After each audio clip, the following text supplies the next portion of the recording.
যে পরিস্থিতি থাকুক, সারা পশ্চিমবঙ্গ থেকে কাল সারা রাত আমি ঘুমোতে পারিনি। তৃণমূলের কর্মীরা, সহকর্মীরা যেভাবে আমাকে সমর্থন শুভেচ্ছা জানিয়েছেন, দেখুন আমি আপনাদের একটা বলছি, আমি তৃণমূল কংগ্রেসের সৈনিক, আমি তৃণমূল যেদিন 93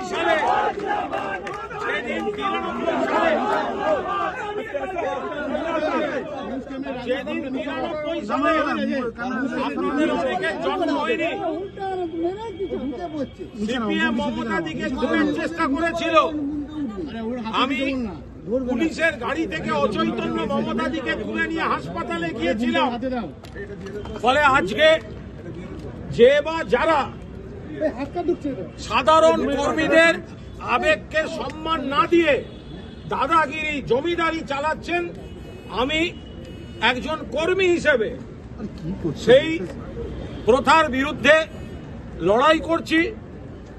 আপনাদের সঙ্গেও যখন এই ঘটনা ঘটেছিল আমি সাধ্যমতো চেষ্টা করেছি আপনাদের পাশে থাকতে। আমি বলছি যে আমি তৃণমূল কংগ্রেসের কর্মী। কোন এই ঘরে বসে থাকা নেতারা তাদের চামচা না হলে পুলিশ দিয়ে হ্যারাস করে আপনাদের ওপরও যা যা করেছে, আমি আবার বলছি, আমি পদে থাকি না থাকি, যদি এই অসভ্যতা হয়, কুণাল ঘোষ আপনাদের সামনে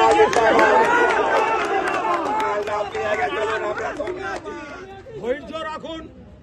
উত্তর কলকাতার কর্মীরা, সারা বাংলার কর্মীরা সবাই মমতাদি নেত্রী, অভিষেক সেনাপতি, তৃণমূল একটা পরিবার। কিন্তু দলের উন্নতির সঙ্গে সঙ্গে সাধারণ কর্মীদের আবেগকেও গুরুত্ব দিতে হবে। শুধু হোয়াটসঅ্যাপে চামচাবাজি করলে দল করা যাবে, এইভাবে দলটা হতে পারবে না।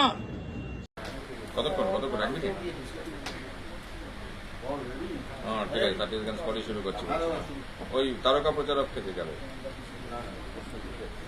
আমরা তৃতীয় এবং চতুর্থ দফার স্টার ক্যাম্পেনারের লিস্টে আপনি ছিলেন, কিন্তু খানিকক্ষণ আগে তৃণমূল একটি প্রেস রিলিজ আমাদের দিয়েছে, সেখানে আপনার নাম নেই। সেটা হচ্ছে পঞ্চম দফায়, যেটার ভোট হচ্ছে 20 তারিখে। দেখুন, যে লিস্ট তারা দিয়েছেন এটা দলের নেতৃত্বের ব্যাপার। যখন রেখেছিলেন, যখন রাখেননি। আমি অনুরোধ করেছিলাম মাসখানেক আগেই যে মুখপাত্র এবং রাজ্যের সাধারণ সম্পাদক পদ থেকে আমাকে অব্যাহতি দিতে।